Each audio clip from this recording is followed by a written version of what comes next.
Hey Daily Dosers, my name is Heather Good and I coordinate the programming for our 4th and 5th graders here at Calvary Lutheran Church. This week we are focusing on 3 big life questions and how they impact our youth. Making connections with young people is not always super easy, especially in the teen, preteen stage. They want to have their space and be alone. But what I want to talk to you today about is when we grapple with some of the same things they're grappling with, we can make some deeper connections. So today we are going to talk about identity.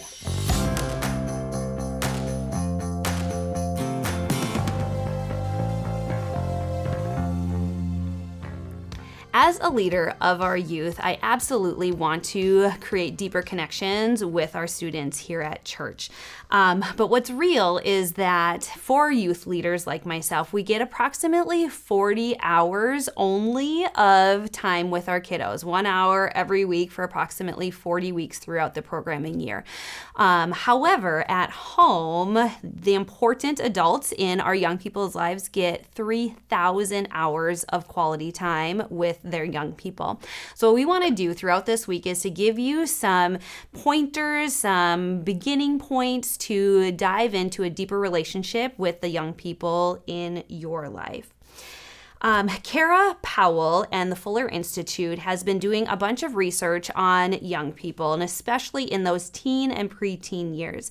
And what they have found is that most of the questions and the behaviors and the things that our teenagers are grappling with, there is sort of an underlying driver to all of these things. Actually, 3 drivers. So one is identity, which we'll talk about today, then belonging and purpose. So, identity. Identity comes with the questions, who am I? Or I think more often in today's age, we hear the words, am I enough? And I think both of those really tie together into the journey for identity. Adults also wrestle with this question. You maybe are feeling like, what is my identity? Maybe you're a new empty nester. Maybe you're newly retired. I feel like we all go through times of our lives when that identity piece sort of bubbles to the top. Our teenagers definitely have that running at a full boil pretty much all the time. For example, one thing on my journey of identity was choosing a church home. So after my husband and I had moved out of our hometown and we settled in the cities and went to schooling, we were trying to find a church home, and it made sense to go to a church of the denomination that we grew up in. So we would go to some different Missouri Synod Lutheran churches, which is where I grew up. And I'm like, these are great. I feel so great here. And he's like, well, I mean, it's good, but it doesn't feel like home. So like, okay, then we would go to churches of his denomination, which was United Methodist Church. And same thing, he would be like, this is great, we should go to this one. I'm like, I'm just not quite feeling it. And so it wasn't that there's anything wrong with those denominations, but we wanted to create a new identity for our family, for us as a couple moving forward. And so sometimes what I feel like happens is our youngsters are searching for identity, and it feels almost like a personal attack. Like, why isn't what we do good enough for you? But if we can reframe that and really just think about this is them trying to find their identity. It's not that we're doing it wrong. It's that they want to figure out how it really fits for them. Who are they? And are they enough? A lot of times in the classroom, so September will be my 18th year teaching, mostly in middle school. I've just started kind of dabbling in high school. But what I find oftentimes with teenagers is that their journey for identity can often come out in their appearance or their style. So maybe you've got an older teen or a young adult who has gotten a tattoo or a couple, or wants some piercings that you're not excited about, or maybe just haircut or the clothing they're choosing or the color of their hair.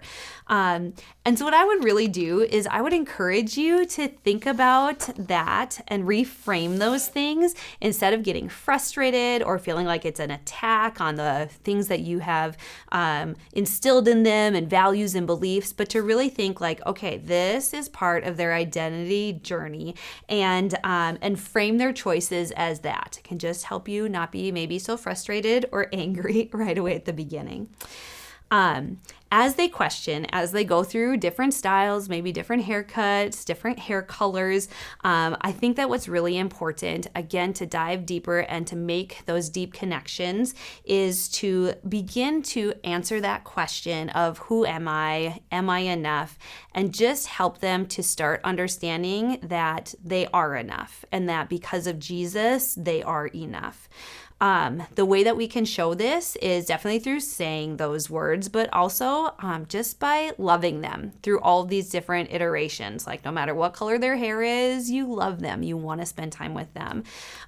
You can also encourage them by remembering yourself and telling them they are fearfully and wonderfully made. Like their true identity is what God created for them to be, and it's beautiful. And so even if it's different than my identity, which it's going to be, it is a beautiful thing. So if they like their hair color pink and I like my hair color brown, we're all a part of God's family and they can be loved and enough with whatever identity they are looking for.